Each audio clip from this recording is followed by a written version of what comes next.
to joining hands with others, with the other funds and the MDBs and other IFIs in serving you in the way that you need, you deserve. It's unacceptable, and it should be unacceptable to us all what is happening in your countries. Thank you.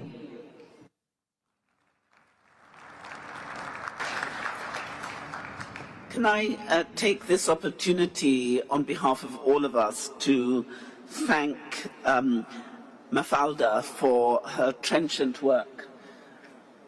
I think all of us have felt the passion and the frustration, and just to reassure her that we are with her as we urge her to fly higher, further, and to gather more money. We now turn to our next speaker, who is, of course, Ibrahima Sheikh Diong, who is the Executive Director for the Fund Responding to Loss and Damage, and we await his words with joyful anticipation and no dread at all. Over to you, sir. Well, thank you very much, Madam Secretary General, for the teaser about the anticipation sense of urgency, which I've heard since I landed in Baku, about the expectation from the fund that I have the privilege of being Executive Director. Let me begin by recognizing the tremendous efforts that the seed countries have undertaken for decades to make this fund a reality.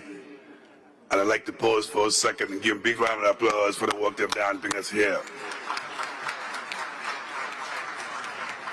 You've demonstrated what we can achieve in the name of global solidarity, consistency, but more importantly, dedication, and we are what we are thanks to your hard work. I want to recognize the leadership of the COP29 presidency. You may have noticed today, over and over, the word FRRD has been mentioned, and you made sure it is indeed on the table in all the conversations that we had, but also underscore the sense of urgency, because it's an area that affects the life of many people in the open world, in the city in particular.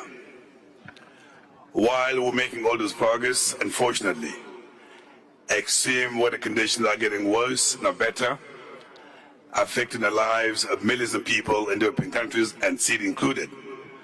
And that itself should also determine why we need to underscore the importance of rapid response so we can bring the solutions that can actually improve the lives of many people who are affected by extreme weather conditions. It is also thanks to the leadership of Azerbaijan on COP29 presidency, we began to get actually some new pledges made here in Baku. To address the question that many have raised in the past intervention, let me make 2 points.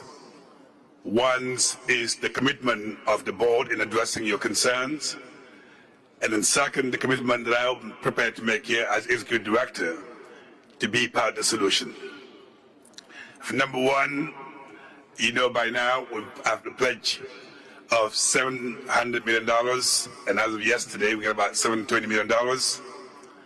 We need to move swiftly in making sure we turn those pledges into actual funding, and that is an effort that needs to be done very quickly so we can have resources that we can begin actually to make the funding requires in the seeds and other countries as well.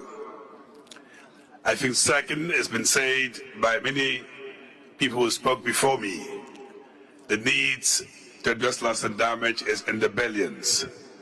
Why we appreciate and the support been provided so far in the billions that I just mentioned, in the millions, it is important that we need to capitalize the fund as quickly as possible in anticipation of the demand we've seen in all the developing countries, And I have no doubt, under your leadership and your support and your advocacy, we'll continue to make the case why the capitalization needs to happen and happen swiftly.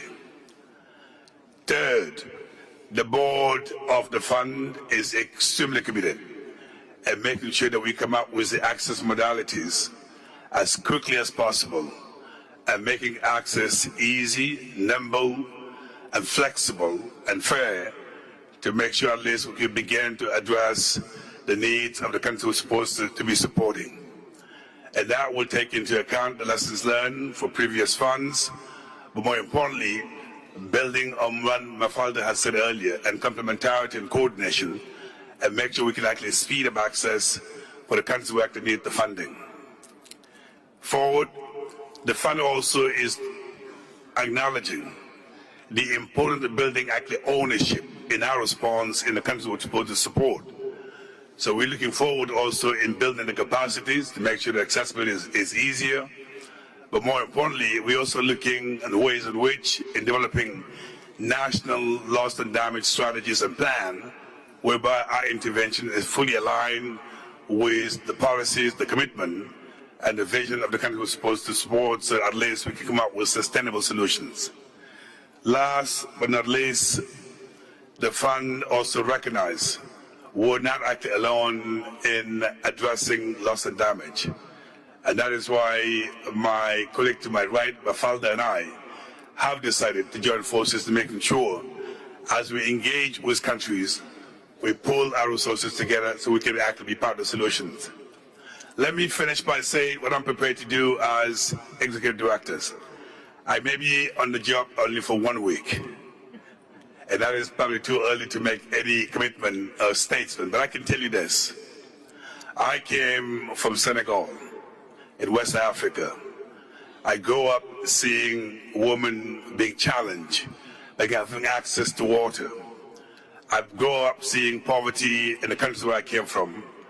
I am absolutely mindful that what we do has a human face, and everything that we do should be geared about making a difference in the lives of people who are affected every single day by drought, tropical cyclone, and flood, and that's what motivates me as executive director, and making sure that we provide the support needed and provide them swiftly so that we can be part of the solutions. Second, as executive director, I know for us to be successful, we have to be transparent, we have to be inclusive, we have to listen. And I'm prepared as executive director in listening to all the countries that are affected by climate change and making sure we can actually tailor-make those response in supporting the country.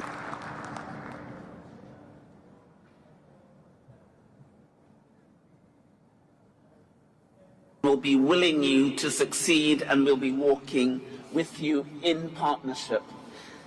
Excellencies, we are now drawing to a close, and I want to take this opportunity to thank all our speakers, but in addition, to thank the Presidency in particular. From a Commonwealth point of view, we thank them for their MOU with the Commonwealth Secretariat, for the commitment they've made for 10 million.